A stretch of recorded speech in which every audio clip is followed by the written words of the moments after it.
Hello again, everybody. It's a cold and blustery and wet day here and windy here with me. And as it's not go outable, it's time to look at some more stamps, I thought, today. So, first of all, thanks to everyone who was watching my live broadcast, my live stream yesterday.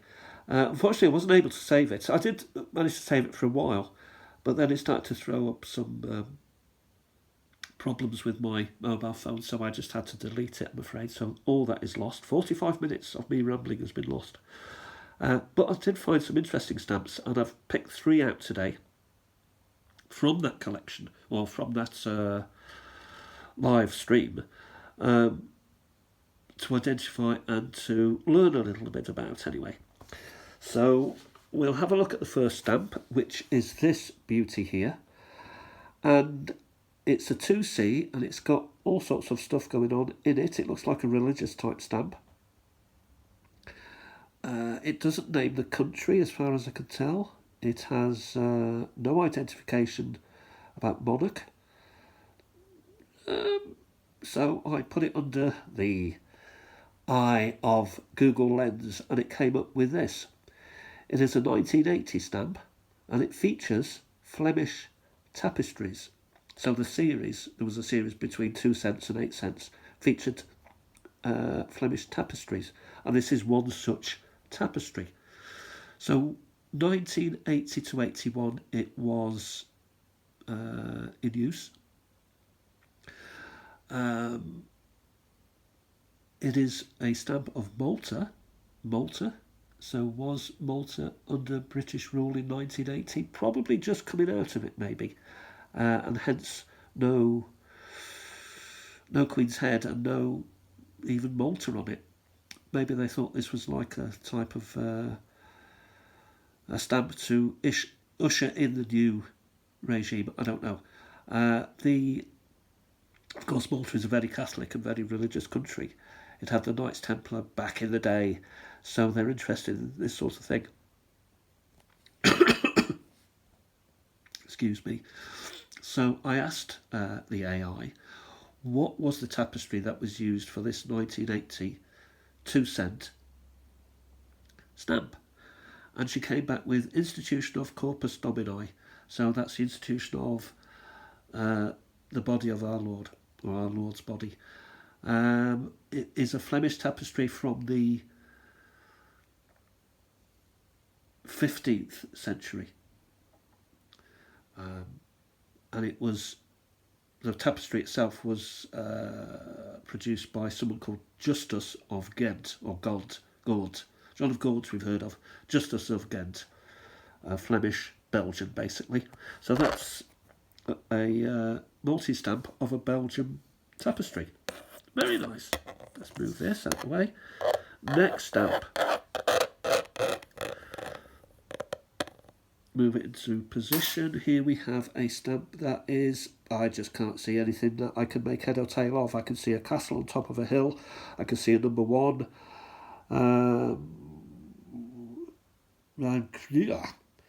CZAPAFHA means nothing to me. So I used the power of Google Lens, and it came up with this.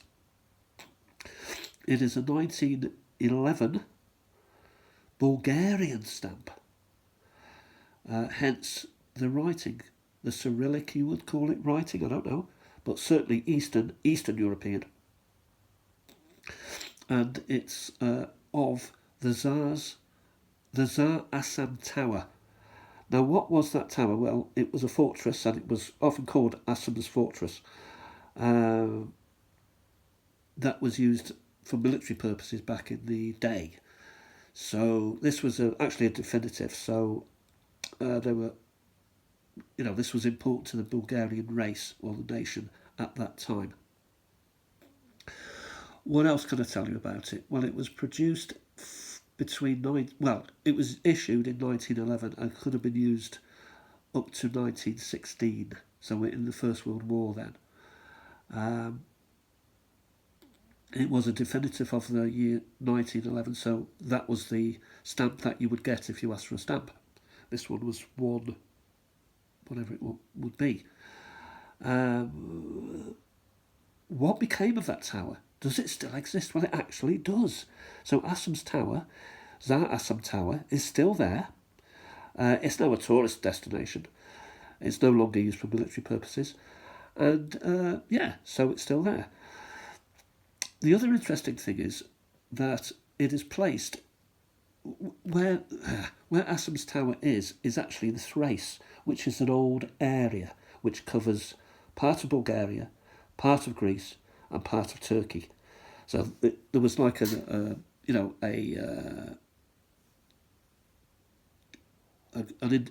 country in itself, Thrace, presumably around the times of Troy, Greece, that sort of era. 1,000 years before Christ, there would be Thrace maybe. So that's interesting. So we go to now. Well, it's of some interest. We'll come to our final stamp for today. Just the three today. Pull this down. And here we have space. So a 1974 stamp, 20-somethings. Asian, by the look of the language there and there. And it gives the name of something 1965. So what am I looking at here? Well, good old Google Lens brought up this stamp. It is a 1974 stamp, and it features the Proton 1, which is a North Korea stamp. It was released or issued on the 1st of April 1974. What is Proton 1?